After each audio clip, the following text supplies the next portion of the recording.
कुरान करीम की एक आयत है, बहुत सारे बच्चों ने पढ़ी होगी, व इन तउद्दू निअमतल्लाहि ला तुहसूहा।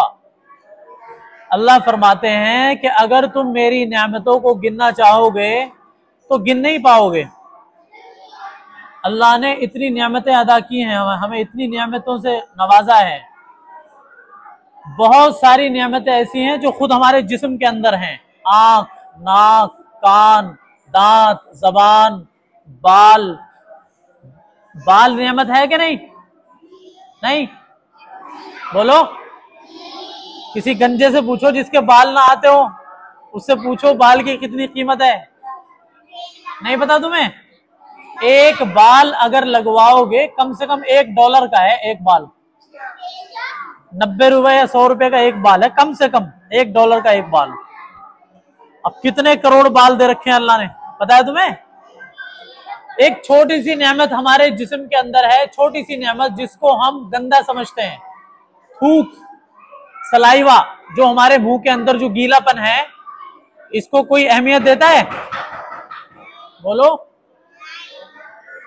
थूक जो हमारे मुंह के अंदर है, राल जो होती है जिससे हमारा मुंह गीला है, ये अल्लाह की इतनी बड़ी दौलत है, इतनी बड़ी नेमत है कि इसके बगैर हम ना तो बोल सकते हैं, ना हम कोई चीज खाकर नीचे उतार सकते हैं। हम ऐसे करते हैं ना, खाने के बाद ऐसे करते हैं, तभी तो चीज नीचे जाती है, रोटी, सब्जी, कुछ भी हो। अगर मुंह में ये राल और ये थूक नहीं होगा तो हम कुछ भी चीज खा नहीं पाएंगे, बोल भी नहीं पाएंगे, मुंह खुश्क हो जाएगा और हम सांस भी नहीं ले पाएंगे। 1 मिनट के लिए अगर ये कहा जाए कि किसी को, देखो सीधे बैठो, ऐसे बैठो, किसी को ऐसे नहीं करना, ये चीज नहीं हिलानी, ऐसे नहीं करना, 1 मिनट भी नहीं रह सकते हम, 1 मिनट भी। मुंह ऐसा खुश्क हो जाएगा, सांस लेना भी मुश्किल हो जाएगा।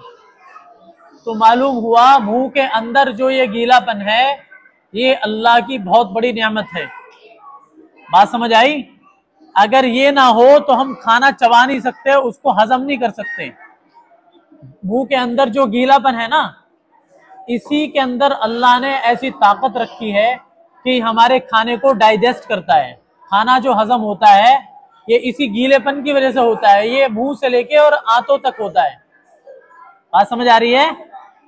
तो इस वजह से हमें अपने जिस्म के अंदर जितनी भी नियामतें अल्लाह ने दी हैं, इनकी हमें कदर करनी चाहिए। वो कदर कैसे होगी कि अल्लाह ने आंखें दी हैं तो आंखों का इस्तेमाल गलत नहीं होना चाहिए।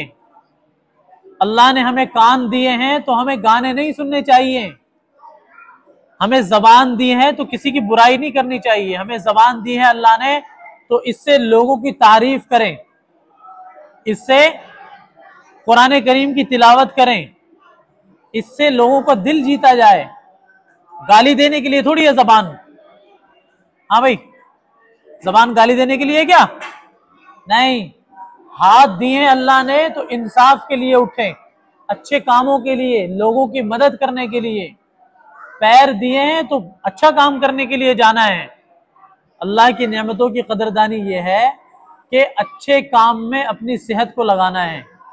और दूसरी चीज अल्लाह ताला ने यह भी फरमाया कि जो मेरी नेमतों का शुक्र अदा करता है, जो मेरा शुक्र अदा करता है, तो मैं उसकी नेमतों को और बढ़ा देता हूं। अगर आंखों का इस्तेमाल सही करोगे तो अल्लाह रोशनी बरकरार रखेंगे। अगर जबान का इस्तेमाल सही होगा तो अल्लाह ताला तुम्हें अच्छी अच्छी बातें सिखाएंगे। और समझ आई बात? और अगर तुम जबान से गाली दोगे और जबान से लोगों की बुराइयां करोगे तो फिर क्या होगा? तुम्हारे दिमाग में गलत गलत बातें आएंगी और फिर उसको पकड़ का सबब बन जाएंगी। इन चीजों का ध्यान रखें। एक भी चीज हमारे जिस्म के अंदर वो अल्लाह ने ऐसी नहीं दी जो कीमती ना हो। हर चीज कीमती है। समझ आई बात?